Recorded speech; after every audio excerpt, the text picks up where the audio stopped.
आज हम आपको यूपी बोर्ड के क्लास 11 के सेकंड चैप्टर परमाणु संरचना के बारे में बताएंगे।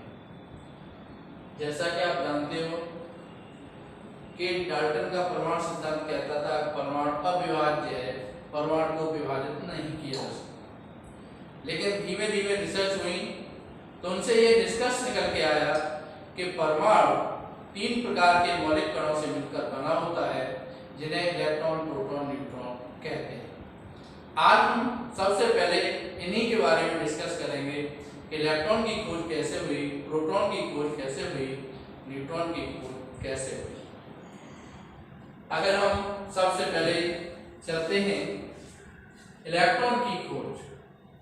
इलेक्ट्रॉन की खोज जो हुई 1870 में विलियम क्रुक्स नामक वैज्ञानिक थे।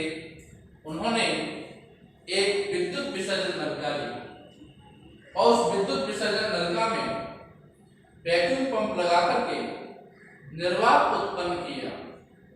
ये निर्वात उत्पन्न करने के बाद वहां पे जो प्रेशर था, दाब था, बहुत कम रह गया, लगभग 0.01 mm के समथिंग रहे, यानी जो दाब था बहुत ही ज्यादा कम हो गया। इस विद्युत विसर्जन नलिका में दोनों तरफ इलेक्ट्रोड लगाए, फिर इसे हाई वोल्टेज की बैटरी से जोड़ दिया गया। इस विद्युत विसर्जन नलिका में जब उन्होंने उच्च विभव की वैद्युत धारा प्रवाहित की तो उन्होंने ये देखा कि एनोड के पीछे चमक उत्पन्न हो रही है, क्योंकि एनोड के पीछे उन्होंने लेड सल्फाइड और कैथोड के पीछे की दीवार पर भी लेड सल्फाइड का लेप कर दिया। तो उन्होंने जब उच्च विभव की वैद्युत धारा इसमें प्रवाहित की तो उन्होंने ये देखा कि एनोड के पीछे की दीवार पर चमक उत्पन्न हो रही है। आप नॉर्मली घरों में देखो, शीशा है, शीशा पे जब लाइट पड़ती है तो लाइट पड़ने के बाद क्या होता है, चमक उत्पन्न होती है। इसी प्रकार से जब एनोड के पीछे चमक उत्पन्न हुई तो इसका मतलब ये था कि एनोड पर कोई चीज पड़ रही है, क्योंकि ये किरणें थी ये अदृश्य थी, दिखाई नहीं दे रही थी। दिखाई जब नहीं दे रही थी तो यहाँ केवल ये महसूस किया गया कि जो चमक उत्पन्न हुई है तो किसी चीज के टकराने के कारण यह चमक उत्पन्न हुई है। कैथोड से निकल रही थी ये किरणें, तो कैथोड से निकलने के कारण इन किरणों को एक नाम दे दिया गया, कैथोड रे। इन किरणों को कहा गया कैथोड रे। ये किरणें एनोड प्लेट की ओर गति कर रही थी, इन पर धन आवेश था, इस कारण से इन्हें एक और नाम दिया गया धन किरणें या पॉजिटिव रे। तो इन्हें कैथोड रे भी कहते हैं। शुरुआत में ये इलेक्ट्रॉन के नाम से नहीं जानी जाती थी, कैथोड रे के नाम से जानी जाती थी। और ये एक्सपेरिमेंट 1870 में विलियम क्रुक्स ने दिया है। किसी किसी राइटर की बुक में जूलियस क्लर्क का नाम भी आता है। उनकी जो सन दी होती है वो 1859 दी होती है। ज्यादातर बुक में विलियम क्रुक्स दिया गया है और किसी एक आध राइटर की बुक में जूलियस क्लर्क दिया गया है, और जूलियस क्लर्क की जो सन आती है 1859 आती है। एक्सपेरिमेंट यही है इलेक्ट्रॉन की खोज का। और ये विद्युत विसर्जन नलिका है, यहाँ वैक्यूम पंप लगाते हैं तो वैक्यूम पंप से क्या होता है, ये निर्वात हो जाती है, खाली हो जाती है। ये एनोड के पीछे की दीवार है, यहाँ पे लेड सल्फाइड का लेप कर देते हैं। इसी प्रकार से कैथोड के पीछे भी लेड सल्फाइड का लेप कर देते हैं। और यहाँ हाई वोल्टेज बैटरी से जब इन्हें जोड़ा गया तो ये नेगेटिव सिरा कैथोड कहलाता है और पॉजिटिव सिरा एनोड कहलाता है। तो कैथोड से निकलने वाली इन किरणों को कैथोड किरणें या धन किरणों के नाम से जाना जाता है। इन किरणों की जो अध्ययन है, इन किरणों का अध्ययन जे थॉमसन, इन किरणों का जो अध्ययन है जे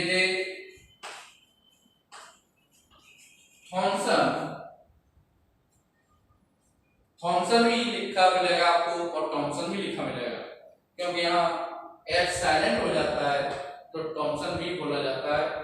तो जे थॉमसन और उनके सहयोगियों ने जब इन किरणों का अध्ययन किया तो उन्होंने कुछ इनमें गुण पाए। वो गुण क्या थे? ये किरणें सीधी रेखा में चलती हैं। जे थॉमसन और उनके सहयोगियों ने कहा कि ये किरणें जो होती हैं सीधी रेखा में चलती हैं। हम इस बात को कैसे मानें? अगर कोई भी बात है, साइंस हम पढ़ते हैं, साइंस में प्रूफ के तौर पे कोई बात कही जाती है, काल्पनिक बात नहीं कही जाती है, कोई साक्ष्य होते हैं उस आधार पर कही जाती है। ये किरणें सीधी रेखा में चलती है। प्रकाश, अब हम ये देखें सीधी रेखा में कौन कौन चलते हैं? प्रकाश है, लाइट है, सीधी रेखा में चलता है। तो प्रकाश जब सीधी रेखा में चलता है और प्रकाश अगर आपकी बॉडी पे पड़े या किसी ऐसे अपारदर्शी वस्तु पे पड़े तो क्या उसकी शैडो बनेगी, छाया बनेगी?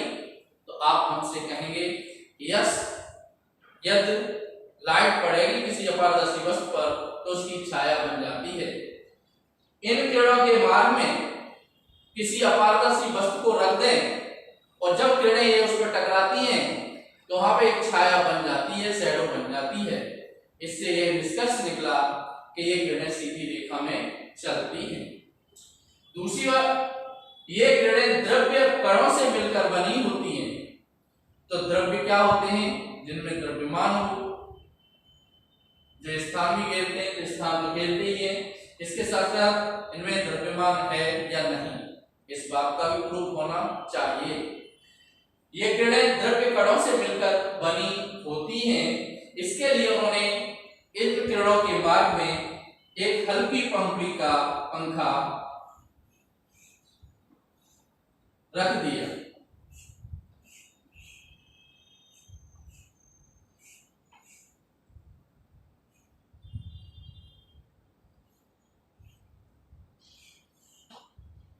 जब ये किरणें इस पे टकराई तो ये पंखा घूमने लगा, यानी हल्की पंखुड़ी पे जब ये किरणें टकराती हैं तो पंखा घूमने लगता है। इसका तात्पर्य उन्होंने ये निकाला कि इन किरणों में गतिज ऊर्जा है। किसी वस्तु को वही घुमा सकता है जिसमें गतिज ऊर्जा हो। तो ये किरणें जब इस पर टकरा रही हैं तो इनमें क्या है? गतिज ऊर्जा है। और गतिज ऊर्जा है तो गतिज ऊर्जा का फॉर्मूला क्या होता है? 1/2 काइनेटिक एनर्जी बराबर 1/2 mv²।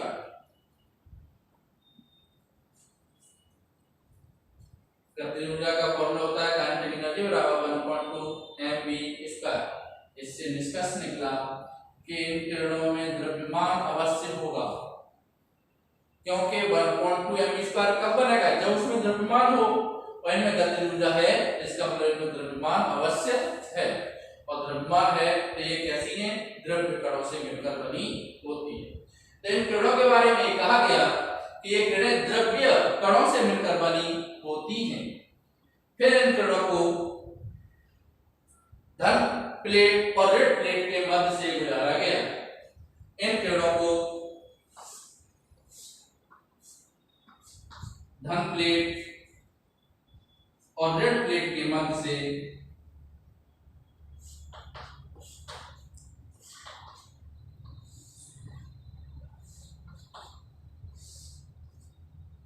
गुजारा गया।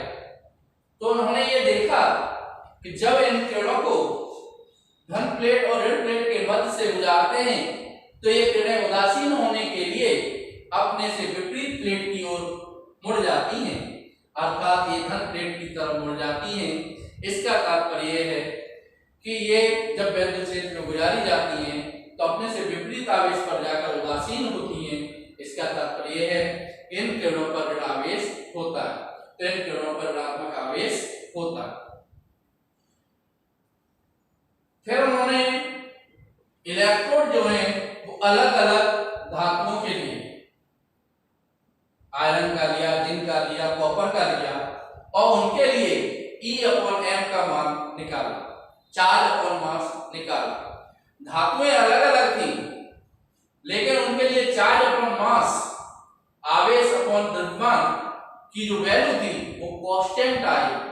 इसका तात्पर्य था कि किसी भी धातु का इलेक्ट्रोड लिया जाए, उनसे निकलने वाले कण समान प्रकृति के होते हैं, उनका नेचर जो होता है वो समान होता है।